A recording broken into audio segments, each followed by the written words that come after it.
It's safe to say I have never had to prepare like I have for this album before. Before, I think I just rolled on. And this one is much more of a celebration than anything I've done before, with some room for reflection as well, which was good. Yeah, I think the preparation for it was probably finishing my Showgirl tour, as in Homecoming. Because at that stage I just thought, I haven't sung in so long, I don't know how strong I'm going to be, etc., etc. But was happy to be in the studio. I started work on this album a year and a half ago when the album was so far in the future. Who knew when it was going to be, because no one wanted to pressure me, but I had to get back in the studio just to test myself and get some things off my chest, which I did. Then went on tour, then finished the album. Oh, yeah. And it wasn't till the end of Homecoming that I, and probably a little time after that, that I realised I have this vision of, I can't really explain. I don't quite have the right words yet to explain what it was like, but I have a vision that's me just running across the field, still going, ah, don't try to stop me. And that was my goal. It was something of a blessing in disguise. So, yeah, to finish that was a great relief and an inspiration that I knew that this is what I do, this is what I love doing. It has its challenges, and I'm ready for more. I certainly was aware of that, but maybe that much of it, because I didn't dare read the papers or have the news on or the radio or anything. That I had the reality. I didn't need anything else. But I did receive a lot of letters and cards from all sorts of people, and they all helped. And what I didn't know about, I definitely felt. I felt those good vibes and well wishes, and I've kept a lot of the little cards from them because they were so. I cherished them at the time. I really loved them. A lot of them would just say Kylie, pop star, Australia, or just pop princess or something, and they actually, a number of them found me, so it was really cute. The most daunting part, well, initially there isn't a daunting part for me. I was so excited to be back in the studio, so excited to have the opportunity to do this, and knowing that that some of it will be different than before. The basics aren't. It's the same old thing. It's like riding a bike. You get in and you do it. But something has definitely changed in me, and I think you can hear that throughout the album. And as I always try to have a lot of fun doing it. My fine friends. I don't think they've yet had to tell me to cut it out, but I don't know. I think, as I've said before over the years, because I started working TV, it's an industry where you all have to pull together, and it isn't about one person. So I didn't come into this business thinking it's all about me. And I love to be involved. I love people. I love this the collaborative importance with recording, with visuals, with videos, with touring. There's a whole lot of people involved. I don't consciously do either. I trust that the people with whom I'm working, they're the ones with their fingers on the pulse for that. They know what's going on. They know the latest, greatest. I really like to work with my A&R. And I go in just doing more my bit, which is being myself, and I don't want to be too swayed and go in and say I'd like to sound like this or like that. I just have what's most important for me at that time is to make it mine. Who knows what A&R do? I think they're just to take the mic. Aside from driving me absolutely around the bend sometimes, it is worth it in the end. No, I only joke because I love them so much, and they do drive me around the bend. But artist and repertoire, they, if I was to compare it to filmmaking, they would be producing. The music producer is directing, and I'm still performing. Taking guidance from them as to where they think this album should go, taking on board what worked or what perhaps didn't work so well on previous albums, and guiding me, directing me. That's quite a long story.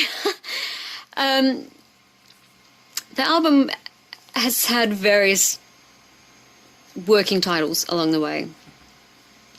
The previous, and well, the one prior to X, I won't say what it was because it will just cause all sorts of chat. But that song didn't end up on the album.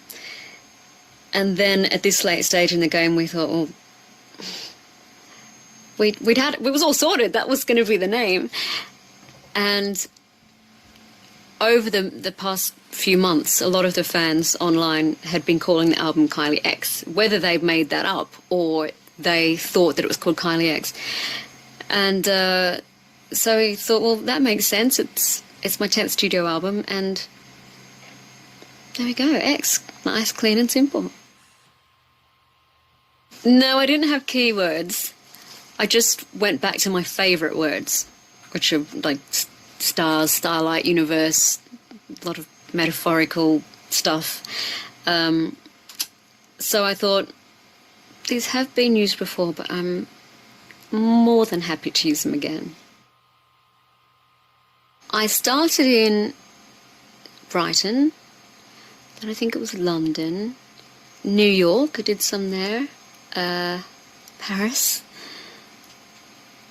Sweden, and that's it, back to London. 40 songs is possibly an understatement. I don't know how many songs I've done for this album. I have not tallied up how many there have been, but I think 40 was the figure a little while ago, and I've done a few more since then. Yeah, that's in a year and a half with a tour. Not that I wrote on tour, but yeah, that took up a few months. And as I say, I wasn't pressured. It was kind of gentle beginnings just to get me in there. Although I didn't feel that gentle when I first went back into the studio. I was like a mad woman with the kind of the fire and the anger as well, just wanting to get stuff out. Well, we got there in the end. Yeah, I think if there wouldn't be much point to go there if it didn't have its own sound and quality. We've tried to have a good balance on the album of, particularly that Bloodshy and Avant it's so production led. So I was happy to go there and do a lot of my performance knowing they're going to play with it, and if it comes out sounding anything like me, that'll be great. And then other songs that are very simple, like Cosmic with Egg White. Well, that was just when I was coming out of treatment and just started to kind of step back into the world. I wrote with the Scissor Sisters prior to touring, and the main song we did was White Diamond, which was really, it's not on X, but it was definitely a major part of it because it was a song that was fitting for that moment, and it was good to be able to finish that tour with something brand new and something that spoke of the time that I'd been through. I am proud. I'm also nervous, which I am every time I've got a new album or single. I think if I'm not nervous, we should all go home. But it's so hard when it's a year and a half I've worked on it, and a lot of the songs which didn't make the album, in my mind, have as much importance as the songs that do end up on the album, because they were the stepping stones to get there. And it gets to the point where you have to finalise the track list and what's staying, what's going, and making it's the fun part. In a way, it's the easy part, but getting towards the end is difficult. I just want it to be out now and let it do what it's meant to do, and it's the last bit that's missing. It's like the dress rehearsal for a show. I can't stand dress rehearsals. I feel ridiculous. All done, nothing works, nothing's on time. That's the point, to find the flaws, but the main thing that's missing is the audience. Same at this point with the album, so go on, X, run free. I love it. I loved it. When I first heard it, it was a joy to record. I went in to re-vocal the verses to get it even lazier than I had initially delivered it. I'm often accused or told off by producers my diction. See, it's my Keira Knightley diction that came out again. Yeah, they had to work hard with me just to say, just kind of throw it away. And it worked great. I worked with two of them, right. Girl and a guy. And we had a lot of fun doing the woos. And if you were to solo my woos,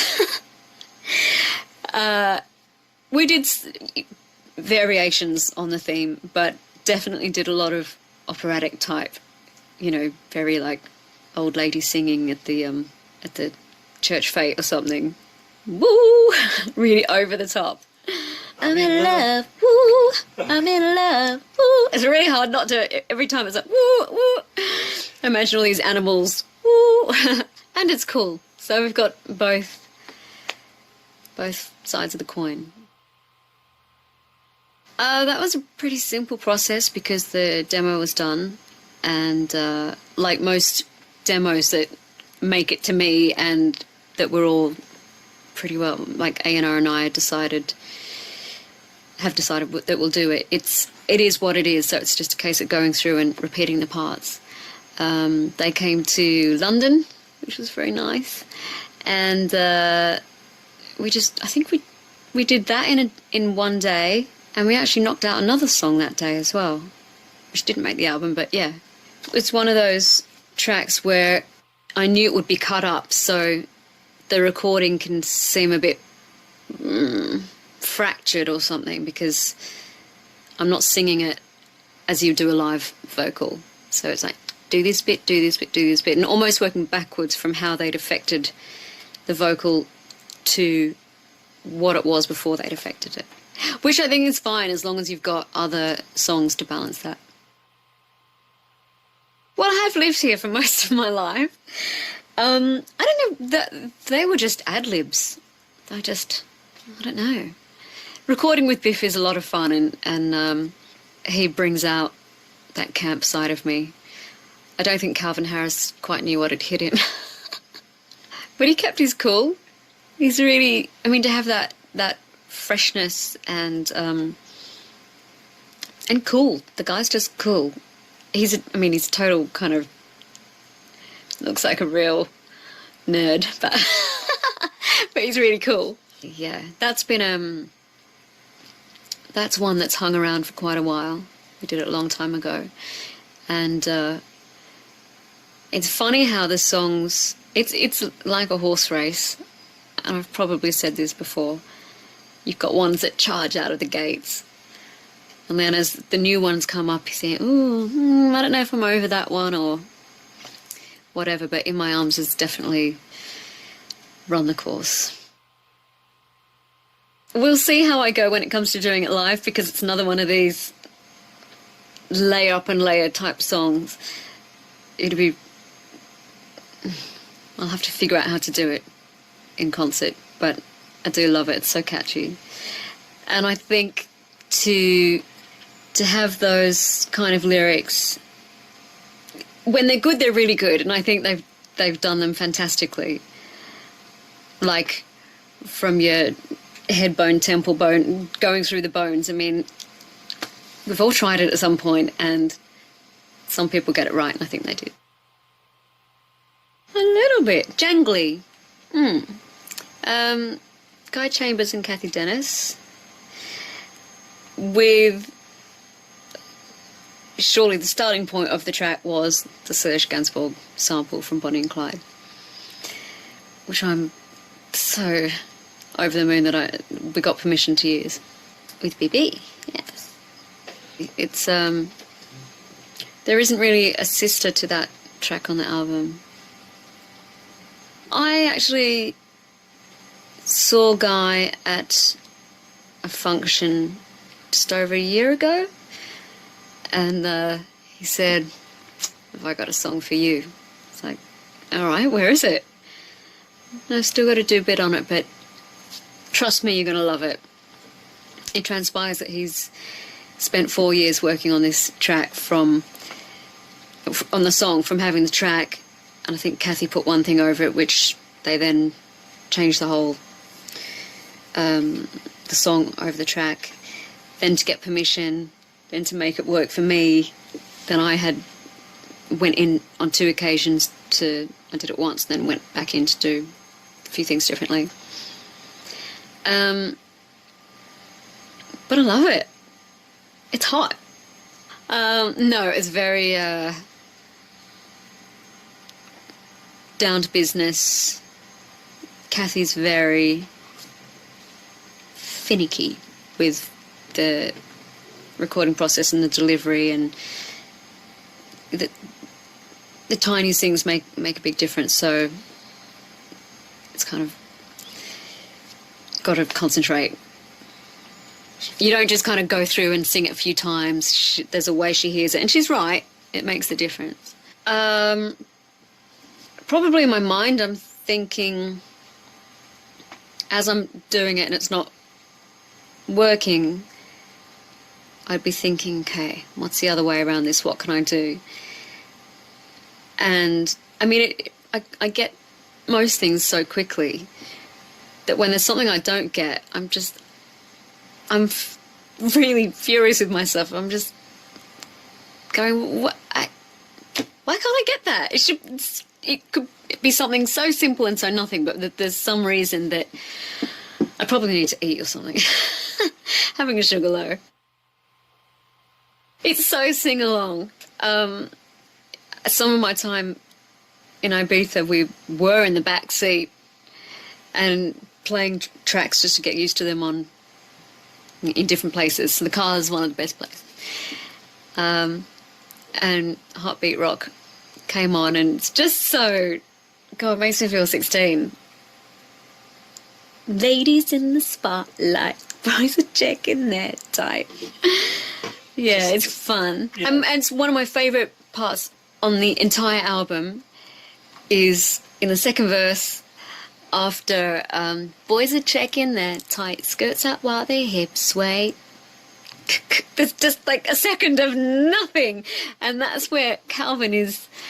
He's got that kind of youth and devil-may-care attitude that it's quite bold to put nothing, because we did have ad-libs and these kind of BV parts that went there, and so when I got the produced track back and there was nothing, it was just a revelation to me. I thought it was great. It's Biff and the Freemasons, neighbours of his, and apparently they're working on a nice remix for me of the one as we speak. There's a lot of them, huh? I just worked with Biff on the track, and we were just delighted to be able to get the word Michelangelo in there. It's the little things that float our boat. And I think the one is more a traditional Kylie track.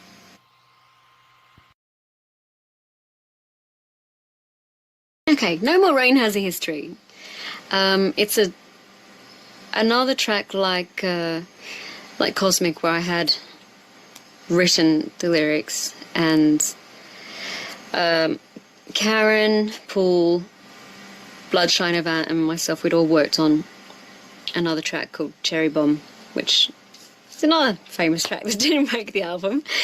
And we thought we'd start something entirely new from no backing track, just start. So once again, the old books come out. I went, I really like Kaz, what do you think of this? And I sang her the melody I had for that, and they already loved it. So we got the song recorded. It just, I think because it came from left field for Bloodshine Avant, and their music is so production led or dependent,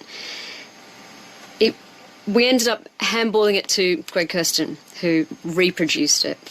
And I think he did a great job, obviously taking cues from what we'd started in Stockholm with Bloodshy. But yeah, really had to fight to get that song on the album, and it's important to me. I was trying, because my goal throughout illness and afterwards was to get back on stage. And I guess I wrote No More Rain as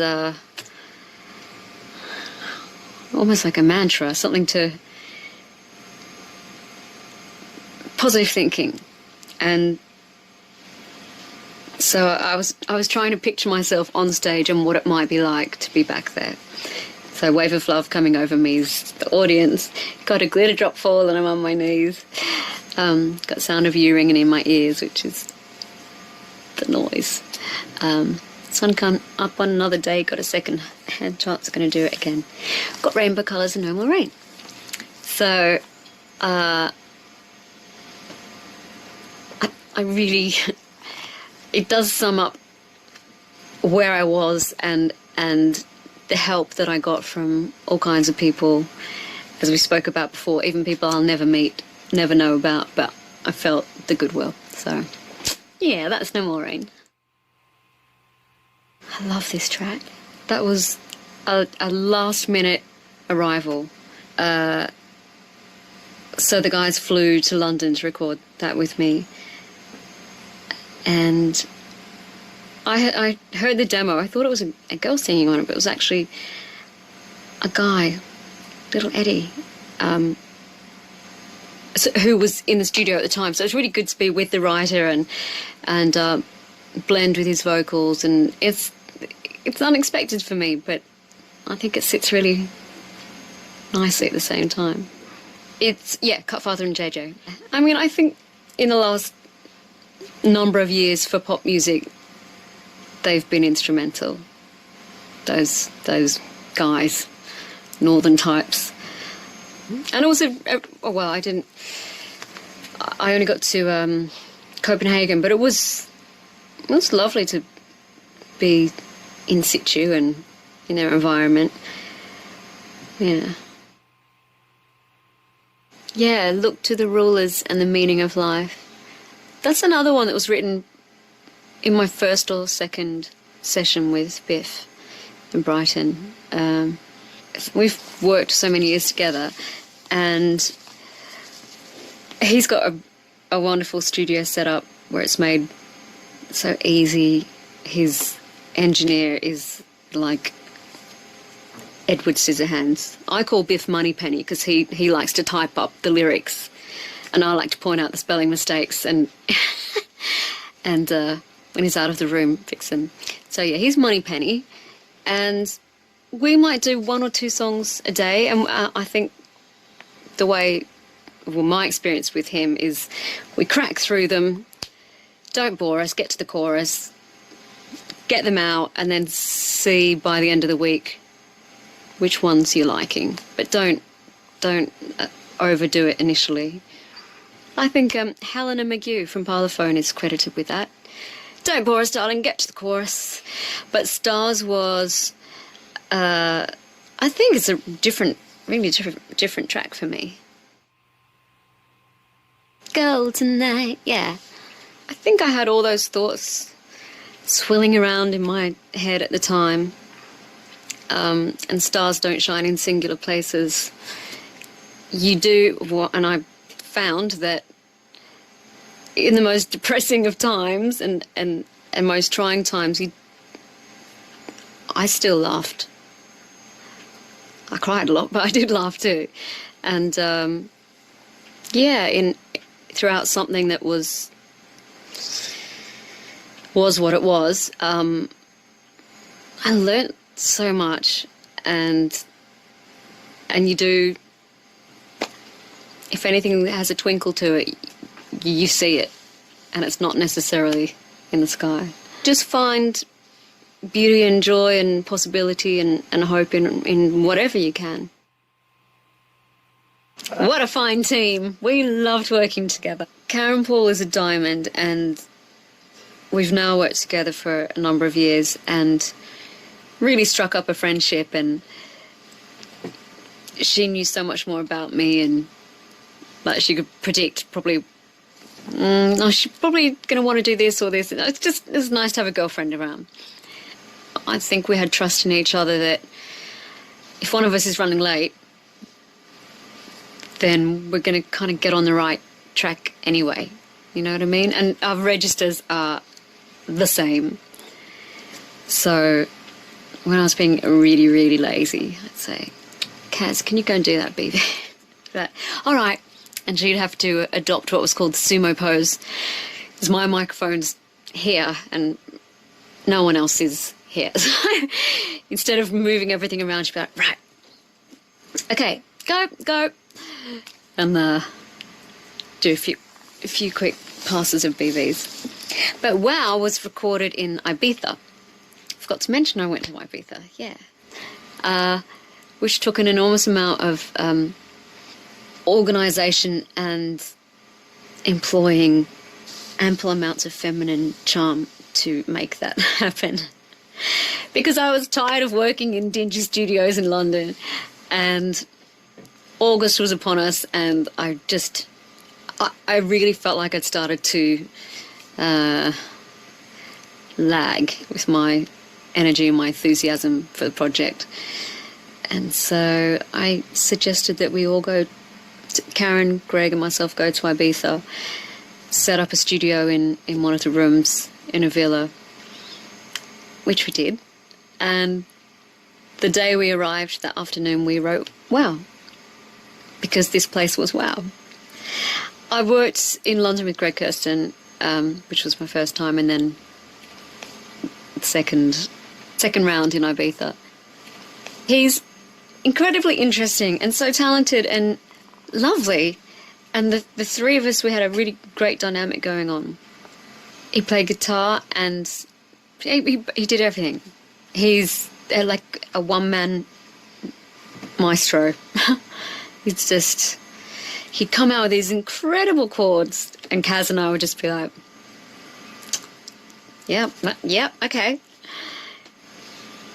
And for only having worked with him once before, of course it was baking in Ibiza, and the place where we'd set up the studio had 180-degree windows with the sun all day. Of course you can't have the aircon, you can't have the fan, you can't have the doors open, so it turned into Bikram Studio.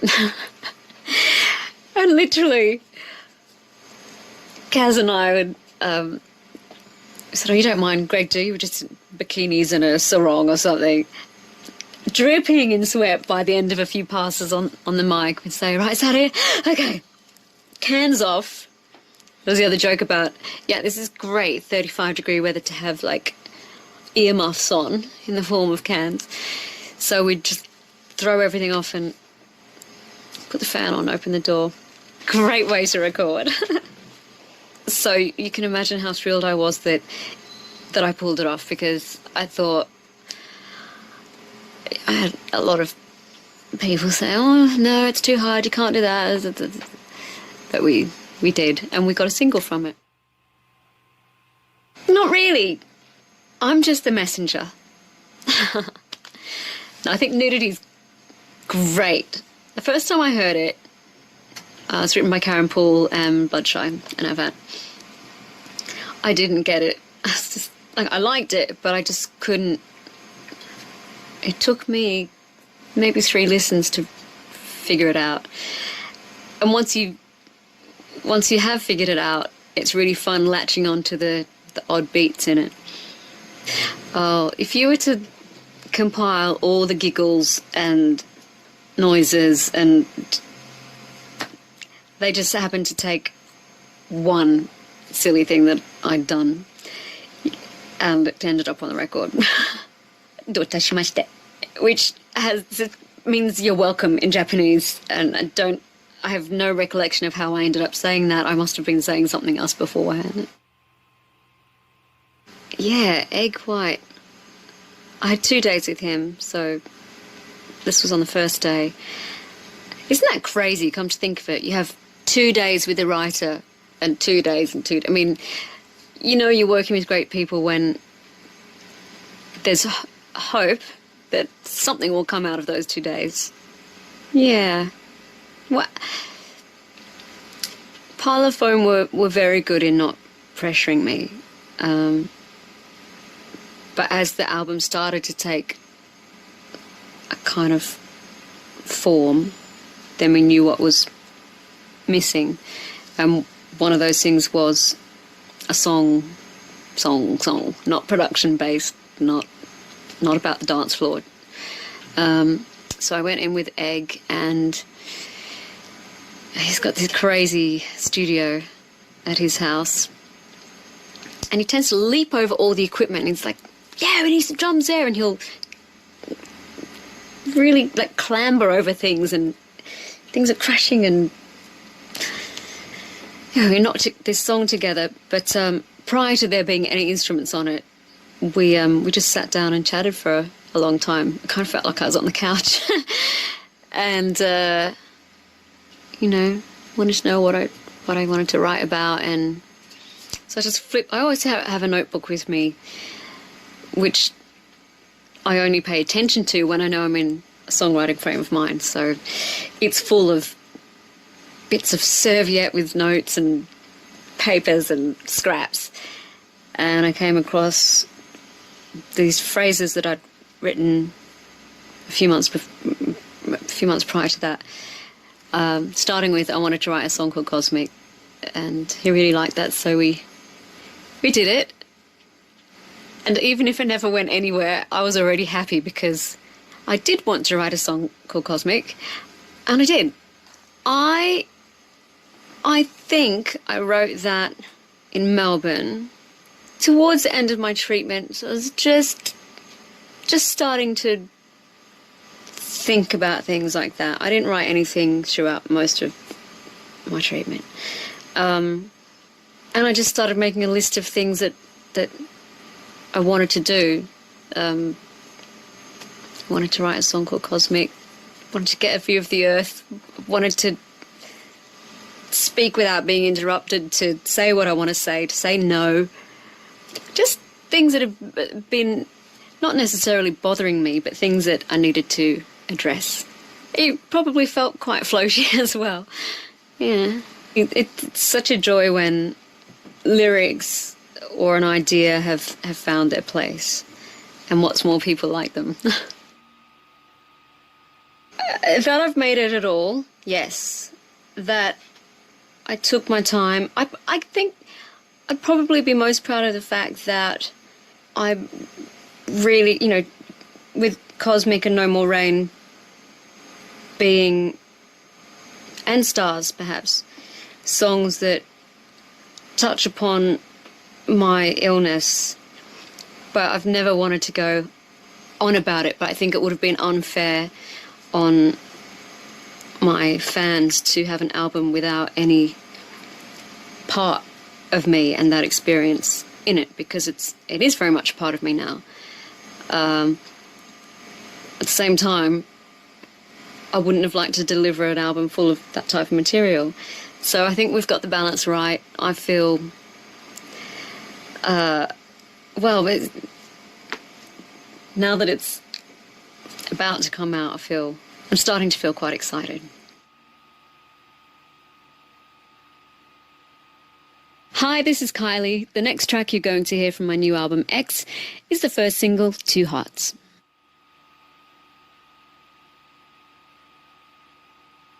Hi, this is Kylie. The next track you'll hear from my new album X is Like a Drug.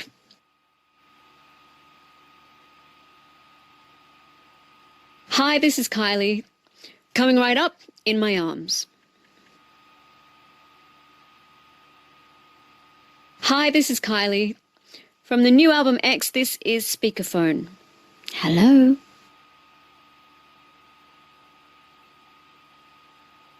Hi, this is Kylie. Next track from the X album is Sensitized. Hi, this is Kylie. I can make your heartbeat rock. Check it out.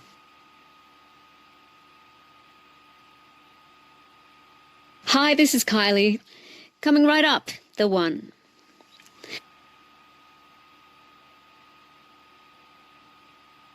Hi, this is Kylie. Here's a track from the new album X, No More Rain.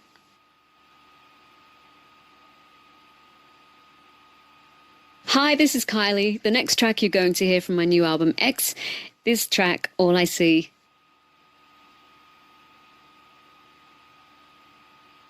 This is Stars from the new album X. Hi, I'm Kylie, and it's great to be with you.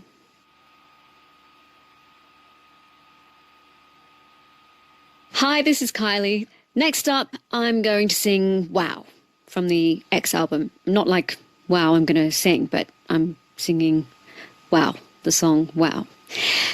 Okay, everybody clear? Here we go then.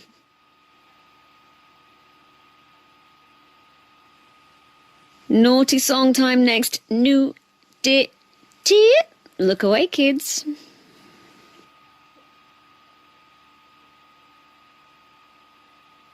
To finish off this look through my new album X, this is Kylie saying thanks for listening and hope you enjoy Cosmic.